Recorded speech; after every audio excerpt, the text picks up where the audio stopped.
Onde HLPESC. Attendez. Une émission de Madame Ronchevski et de ses élèves de terminale HLP. Ok, C'est samedi soir et 3 options s'offrent à vous. 1. Vous passez la soirée devant Netflix parce qu'une amie vous a dit qu'il fallait absolument regarder la dernière saison de Squid Game. 2. Vous allez à l'anniversaire d'un camarade de classe, apparemment il y a un super traiteur et même un stand à photos. Ou bien 3. Vous vous rendez au nouveau restaurant qui vient d'ouvrir en bas de la rue parce que le tiramisu est vraiment dingue.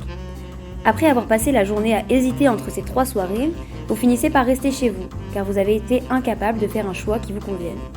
Si cette situation est récurrente chez vous, alors laissez-moi vous annoncer que vous êtes officiellement une victime du syndrome de FOMO. Concept popularisé et amplifié par les réseaux sociaux, la FOMO est l'acronyme de Fear of Missing Out et désigne donc la peur constante de manquer un événement, une opportunité ou une expérience vécue par d'autres.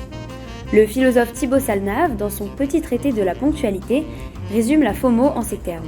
Il faut avoir tout fait au risque de concilier l'inconciliable. Il s'agit donc d'une véritable pression à la fois sociale et personnelle, basée sur la peur irrationnelle des occasions manquées. Si les jeunes générations, nous lycéens, sommes particulièrement concernés par ce syndrome, c'est sans aucun doute lié à l'ère de l'accélération dans laquelle nous vivons, pour reprendre les mots de Thibaut Salnave.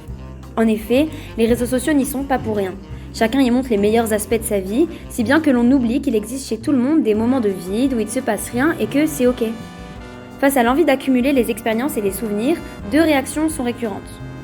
Certains, complètement paralysés à l'idée de faire un choix, restent bloqués par des désirs qui se contredisent les uns les autres et ne font rien. D'autres, à l'inverse, décident de tout faire mais à moitié. En une soirée, on passe donc 1 heure devant Netflix, 1 heure au restaurant et 1 heure à l'anniv de son camarade, sans ne jamais profiter de l'instant présent, car trop occupé à penser à ce que l'on va faire après. Bref, dans les 2 cas, on regrette le choix que l'on a fait, à coup de j'aurais pu, j'aurais mieux fait de, j'aurais plutôt dû, et notre génération devient ainsi celle du conditionnel passé, tournée vers les regrets et les occasions manquées.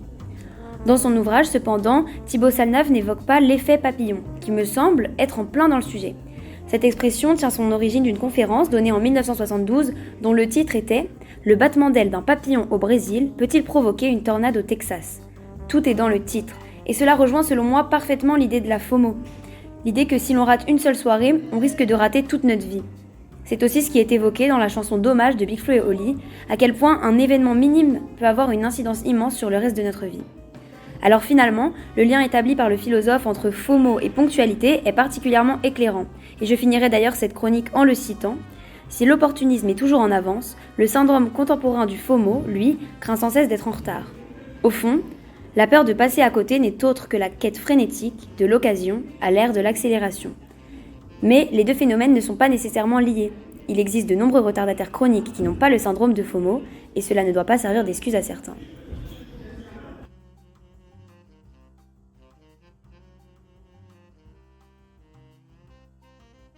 C'était Elisa Loisel sur Onde HLPESC.